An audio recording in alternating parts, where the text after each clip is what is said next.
ಕನ್ನಡದ ನಂಬರ್ 1 ದಿನಪತ್ರಿಕೆ ವಿಜಯವಾಣಿಯಲ್ಲಿ ಪ್ರಕಟವಾಗಿರುವ ಈ ದಿನದ ಮಹತ್ವದ ಸುದ್ದಿಗಳನ್ನೊಮ್ಮೆ ನೋಡಿ ಬರೋಣ. ಹಿಂದುಳಿದ ವರ್ಗಗಳ ಮೀಸಲಾತಿ ಸೌಲಭ್ಯ ಪಡೆಯಲು ರಾಜ್ಯದಲ್ಲಿ ನಿಗದಿಪಡಿಸಲಾಗಿರುವ ವಾರ್ಷಿಕ ಆದಾಯದ ಮಿತಿಯನ್ನು ಪ್ರಸ್ತುತ ಇರುವ ಮೊತ್ತದಿಂದ ಏರಿಕೆ ಮಾಡಲು ಸರ್ಕಾರ ಗಂಭೀರ ಚಿಂತನೆ ನಡೆಸಿದೆ. ಕೇಂದ್ರ ಸರ್ಕಾರ 2025ರಲ್ಲಿ ವಾರ್ಷಿಕ 12.75 ಲಕ್ಷ ರೂಪಾಯಿವರೆಗೆ ಆದಾಯ ಹೊಂದಿರುವವರನ್ನ ಆದಾಯ ತೆರಿಗೆಯಿಂದ ವಿನಾಯಿತಿ ಪಡೆಯಲು ಅರ್ಹರೆಂದು ಪರಿಗಣಿಸಿರುವ ಹಿನ್ನೆಲೆಯಲ್ಲಿ ರಾಜ್ಯದಲ್ಲೂ ಕೆನ್ನೆ ಪದರ ಮಿತಿ ಹೆಚ್ಚಿಸಬೇಕೆಂಬ ಒತ್ತಾಯ ಕೇಳಿಬಂದಿತ್ತು. ಈ ಸುದ್ದಿಗೆ ಮುಖಪುಟ ನೋಡಿ. ರಾಜ್ಯ ಸರ್ಕಾರವು ಮಹಾವೀರ ಜಯಂತಿಯ ಸಾರ್ವತ್ರಿಕ ರಜಾ ದಿನವನ್ನು ಮಾರ್ಚ್ 31ರಿಂದ 30ಕ್ಕೆ ಬದಲಾಯಿಸುವಂತೆ ಹಿನ್ನೆಲೆಯಲ್ಲಿ ಮಾರ್ಚ್ 30ರಂದು ನಡೆಯಬೇಕಿದ್ದ ಎಸ್ಎಸ್ಎಲ್ಸಿ ತೃತೀಯ ಭಾಷೆ ಹಿಂದಿ ಪರೀಕ್ಷೆಯನ್ನ ಮಾರ್ಚ್ 31ಕ್ಕೆ ನಿಗದಿಪಡಿಸಿ ಶಾಲಾ ಪರೀಕ್ಷೆ ಮತ್ತು ಮೌಲ್ಯ ನಿರ್ಣಯ ಮಂಡಳಿಯು ಪರಿಷ್ಕೃತ ವೇಳಾಪಟ್ಟಿ ಪ್ರಕಟಿಸಿದೆ. ಈ ಸುದ್ದಿಗೆ ವಿಜಯವಾಣಿ ಓದಿ.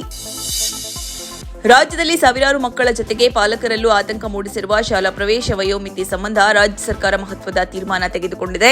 1ನೇ ತರಗತಿ ಪ್ರವೇಶಕ್ಕೆ 60 ದಿನಗಳ ವಿನಾಯಿತಿ ನಿರ್ಧಾರವನ್ನು ಗುರುವಾರ ವಿಧಾನಸಭೆಯಲ್ಲಿ ಶಿಕ್ಷಣ ಸಚಿವ ಮಧು ಬಂಗಾರಪ್ಪ ಪ್ರಕಟಿಸಿದ್ರು. ಈ ಸುದ್ದಿಗೆ ಮುಖಪುಟ ನೋಡಿ. ಪಕ್ಷದ ರಾಜ್ಯ ಮುಖಂಡರ ಮನವೊಲಿಕೆಗೂ ಜಗ್ಗದೆ ನಾಮಪತ್ರ ಹಿಂಪಡೆಯದೆ ದಾವಣಗೆರೆ ದಕ್ಷಿಣ ಕ್ಷೇತ್ರದ ಉಪಚುನಾವಣೆ ಕಣದಳ್ಳುಳಿಯುವ ಮೂಲಕ ಕಾಂಗ್ರೆಸ್ ಹಿರಿಯ ಮುಖಂಡ ಸಾದಿಕ್ ಪೈಲ್ವಾನ್ ಬಂಡಾಯದ ಬಾವುಟ ಹಾರಿಸಿದ್ದಾರೆ. ಈ ಸುದ್ದಿಗೆ ಸಮಸ್ತ ಕರ್ನಾಟಕ ಪುಟ ನೋಡಿ.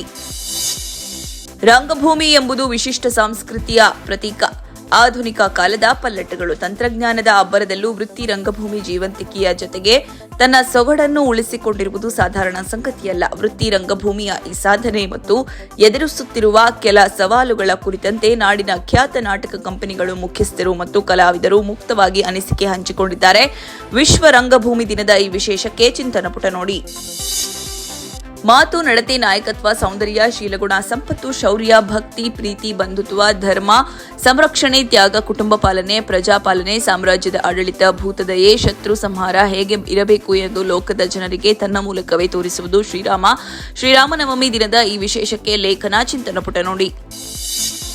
ತನ್ನೊಂದಿಗೆ ಸ್ನೇಹಪೂರ್ಣ ಸಂಬಂಧ ಹೊಂದಿರುವ ಭಾರತ, ಚೀನಾ, ರಷ್ಯಾ, ಇರಾಕ್ ಮತ್ತು ಪಾಕಿಸ್ತಾನದ ವಾಣಿಜ್ಯ ಹಡಗುಗಳಿಗೆ ಆಯಕಟ್ಟಿನ ಹೋರ್ಮುಜ್ ಜಲಸಂಧಿಯ ಮೂಲಕ ಸಂಚರಿಸಲು ಇರಾನ್ ಅನುಮತಿ ನೀಡಿದೆ. ಇರಾನ್ ವಿದೇಶಾಂಗ ಸಚಿವ ಸೈಯದ್ ಅಬ್ಬಾಸ್ ಅರಕ್ಚಿ ಈ ವಿಷಯ ತಿಳಿಸಿದ್ದಾರೆ. ಇನ್ನು ಇರಾನ್ ನೌಕಾಪಡೆ ಮುಖ್ಯಸ್ಥ ಅಲಿರೆಜಾ ತಂಗ್ ಸಿರಿ ಇಸ್ರೇಲ್ ದಾಳಿಗೆ ಬಲಿಯಾಗಿದ್ದಾನೆ. ಈ ಸುದ್ದಿಗೆ ಇಂದಿನ ಸಂಚಿಕೆ ಓದಿ.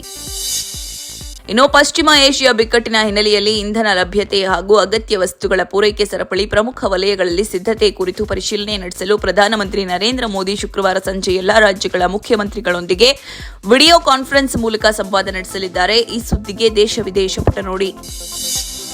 ಪಶ್ಚಿಮ ಏಷ್ಯಾ ಬಿಕ್ಕಟ್ಟಿನಿಂದಾಗಿ ಎಲ್ಪಿಜಿ ಮತ್ತು ನೈಸರ್ಗಿಕ ಅನಿಲ ಪೂರೈಕೆಯಲ್ಲಿ ವ್ಯತ್ಯಯ ಉಂಟಾಗಿರುವ ಹಿನ್ನೆಲೆಯಲ್ಲಿ ವಿದ್ಯುತ್ ಚಾಲಿತ ಇಂಡಕ್ಷನ್ ಸ್ಟವ್ಗಳ ಬಳಕೆಯನ್ನು ಉತ್ತೇಜಿಸಲು ಸರ್ಕಾರಿ ಸ್ವಾಮ್ಯದ ಎನರ್ಜಿ ಎಫಿಷಿಯನ್ಸಿ ಸರ್ವಿಸಸ್ ಲಿಮಿಟೆಡ್ ಸಂಸ್ಥೆ 5 ಲಕ್ಷ ಇಂಡಕ್ಷನ್ ಸ್ಟವ್ಗಳ ಖರೀದಿಗೆ ಮುಂದಾಗಿದೆ. ಈ ಸುದ್ದಿಗೆ ಮನಿ ಮಾತು ನೋಡಿ. ರಾಷ್ಟ್ರೀಯ ರಾಜಕೀಯ ಪಕ್ಷಗಳಿಗೆ ಸಂದಾಯವಾದ ದೇಣಿಗೆಯಲ್ಲಿ ಹಿಂದಿನ ವಿತ್ತ ವರ್ಷಕ್ಕೆ ಹೋಲಿಸಿದರೆ 2024-25ರಲ್ಲಿ ಶೇಕಡಾ 161ರಷ್ಟು ಏರಿಕೆಯಾಗಿದೆ. ಈ ಸುದ್ದಿಗೆ ದೇಶ ವಿದೇಶ ಪುಟ ನೋಡಿ. ಪಂಚರಾಜ್ಯಗಳ ಚುನಾವಣೆಯ ದಿನಾಂಕ ಘೋಷಣೆ ತಡವಾಗಿದ್ದರಿಂದ ಕಳೆದ ವಾರ ಐಪಿಎಲ್ 19ನೇ ಆವೃತ್ತಿಯ ಮೊದಲ 20 ಪಂದ್ಯಗಳ ವೇಳಾಪಟ್ಟಿಯನ್ನಷ್ಟೇ ಪ್ರಕಟಿಸಿದ ಬಿಸಿಸಿಐ ಗುರುವಾರ ಬಾಕಿ 50 ಪಂದ್ಯಗಳ ವಿವರವನ್ನು ಬಿಡುಗಡೆಗೊಳಿಸಿದೆ. ಈ ವೇಳಾಪಟ್ಟಿಯ ಕಂಪ್ಲೀಟ್ ಮಾಹಿತಿಗೆ ಕ್ರೀಡಾಪುಟ ನೋಡಿ. ಆದಿತ್ಯ ನಿರ್ದೇಶನದ ರಣವೀರ್ ಸಿಂಗ್ ನಟಿಸಿರುವ ಧುರಂಧರ್ 2 ದ ರಿವೆಂಜ್ ಸಿನಿಮಾ ನಿರೀಕ್ಷಿಸಿದಂತೆಯೇ ಬಾಕ್ಸ್ ಆಫೀಸ್ನಲ್ಲಿ ಭರ್ಜರಿ ಗಳಿಕೆ ಮಾಡಿಕೊಳ್ಳುತ್ತಿದೆ. ರಿಲೀಸ್ ಆದ ಕೇವಲ 7 ದಿನಗಳಲ್ಲಿ 1,650 ಕೋಟಿ ಕಲೆಕ್ಷನ್ ಮಾಡಿಕೊಂಡು ಹೊಸ ದಾಖಲೆ ಸೃಷ್ಟಿಸಿದೆ. ಈ ಸುದ್ದಿಗೆ ಸಿನಿವಾಣಿ ನೋಡಿ. ಇವೆಷ್ಟೇ ಅಲ್ಲ, ಮುಂಜಾನೆ ಮಾತು, ಅಂತರಂಗ, ಭವಿಷ್ಯ, ಮನೋವಿಕಾಸದ ಕಾಲಂಗಳು, ಕ್ರೀಡೆ, ಸಿನಿಮಾ, ದೇಶ ವಿದೇಶಗಳ ಭರಪೂರ ಸುದ್ದಿಗಳ ವಿಶೇಷಗಳಿಗಾಗಿ ವಿಜಯವಾಣಿ ಓದಿ. ನೋ ಉತ್ಪ್ರೇಕ್ಷೆ, ನೋ ಊಹಾಪೋಹ.